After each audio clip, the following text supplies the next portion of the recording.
Richard Dawkins is one of the leading voices and thought leaders within the modern atheist movement. But recently he had a discussion on the Unbelievable YouTube channel with Dr. Francis Collins and made a point that blew my mind. And to my surprise, Richard Dawkins admitted to the best argument there is for the existence of a God. So in this video, I'll be reacting to their conversation and what this means for the broader movement of Christian apologetics. Ruslan. So this is a conversation from Unbelievable where Richard Dawkins sits down with Dr. Francis Collins. If you guys don't know who Dr. Francis Collins is, he's the head of NIH, Dr. Fauci's boss. He's been on the Unbelievable podcast before. Christians and atheists can come in the room, have dialogue, and there can be honesty from atheists to say, you know what, that was a really good point and a really good argument.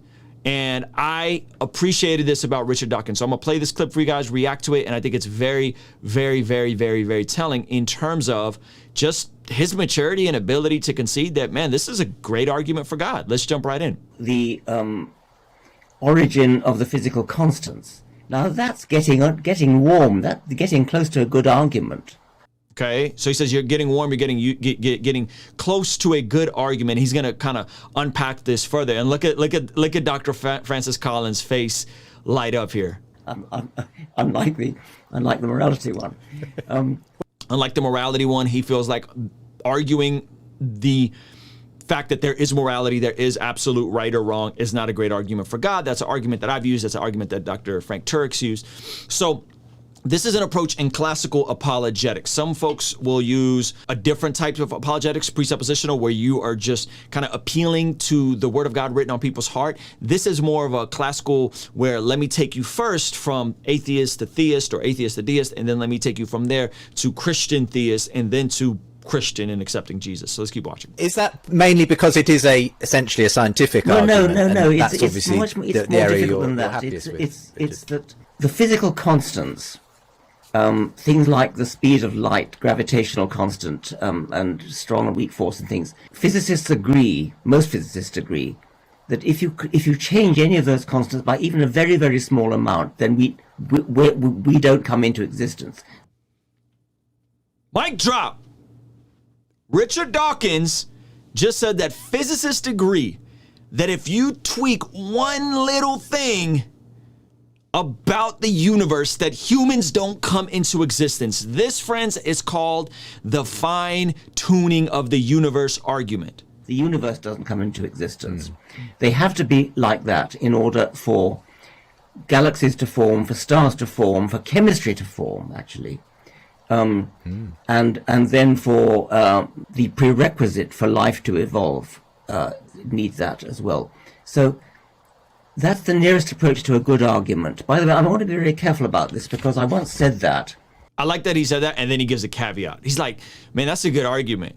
Fine-tuning of the universe, God seemingly creating all of this to work in a way that's perfect. That's what Christians would say. He's like, that's a good argument. But he's like, I gotta give a caveat to this. Look how happy these guys are. Look at their faces.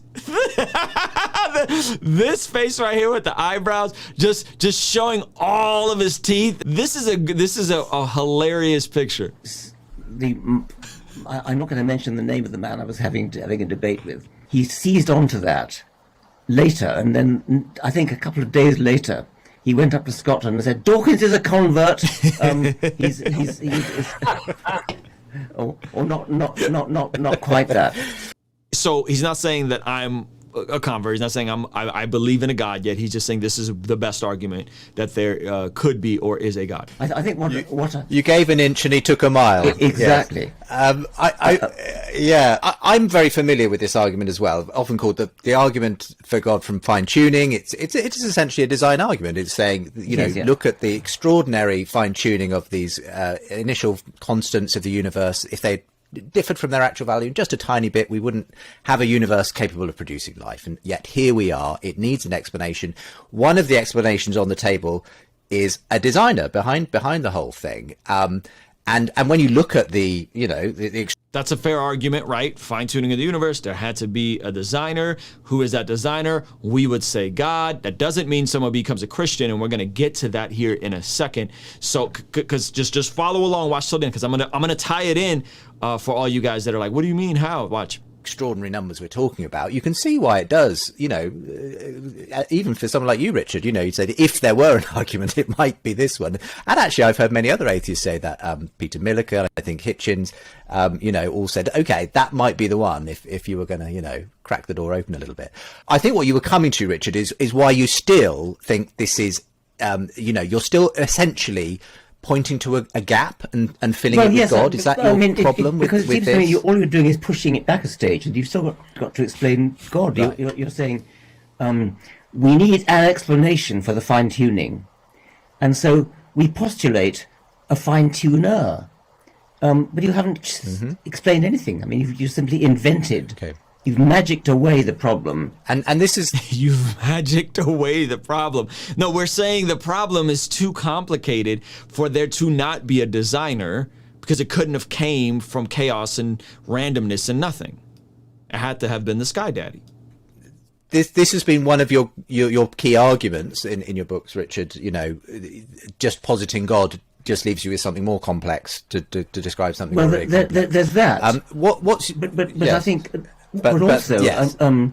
You might convince somebody like me to be a deist, but then you suddenly say, okay, well, because of... he's converted! Did you hear that? because of the fine-tuning argument, then we get Jesus Christ, and then we get crucifixion, then we get resurrection, we get virgin birth. That's nothing to do with it.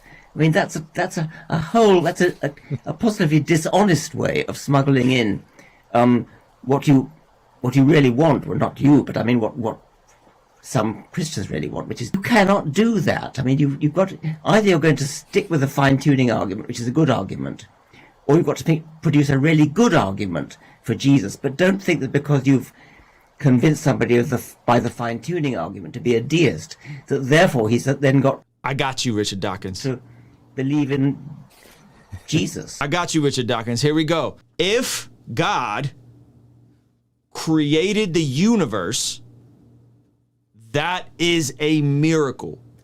Whichever means we got to, whether the earth is young, earth is old, none of that matters to me. If God created the universe, that is a miracle. And it's an amazing miracle, and we should acknowledge it as a miracle. Praise God that he created it. If God can create the universe, then surely that same God can raise a man from the grave. Now the question goes, well, how do you jump from God fine-tuning, creating the universe, that being proof of God, to a man being rose from the grave? Because what we look at are the claims of the disciples who had nothing to gain from Jesus bodily rising from the grave, because that's what their claims were. We know for a fact, history knows for a fact, that Jesus was a real person. You're not going to find any scholars to disagree on that. Jesus died a crucifixion by the hand of the Romans. You're not going to find any scholars that are going to disagree on that. And the early church and the early apostles did believe the bodily, literal resurrection happened to the detriment of their own lives on this side of eternity. The vast majority of them died horrible deaths. And furthermore, these same apostles wrote these letters, all testifying of that. 11 people writing the New Testament, all testifying to the bodily resurrection. And then these same apostles then went out and planted churches and had other people that went on to continue on this ministry. And now we're here today, where the church is the largest religion in the world. It's the most diverse religion in the world, and it's spread to everywhere. And this is all traced back to what? The event of the bodily resurrection of Jesus. So if we can acknowledge that there can be nothing, and then God could push everything into existence through whatever means, the Big Bang, creation, intelligent design, however you want to call it, if that same God can do that, then surely he can communicate with his people. Surely he can do miracles. And there's enough claims and enough evidence and enough just logical deductive reasoning to say, man, there's a lot here with this Jesus resurrection and what it caused. I'll give you a brief example for my own ethnic identity. Some of you guys know this. I'm Armenian. I grew up Armenian Apostolic. Armenian Apostolic is a branch of the Oriental church tradition. There's four main church traditions. If you guys didn't know, there's the Catholic tradition. Protestant broke off from the Catholics around the Reformation. Then there is the Eastern Orthodox, which broke off from the Catholic Church about 1050, and then around 480, there was the split, the very first split between the Oriental Church and the Universal Church, right? So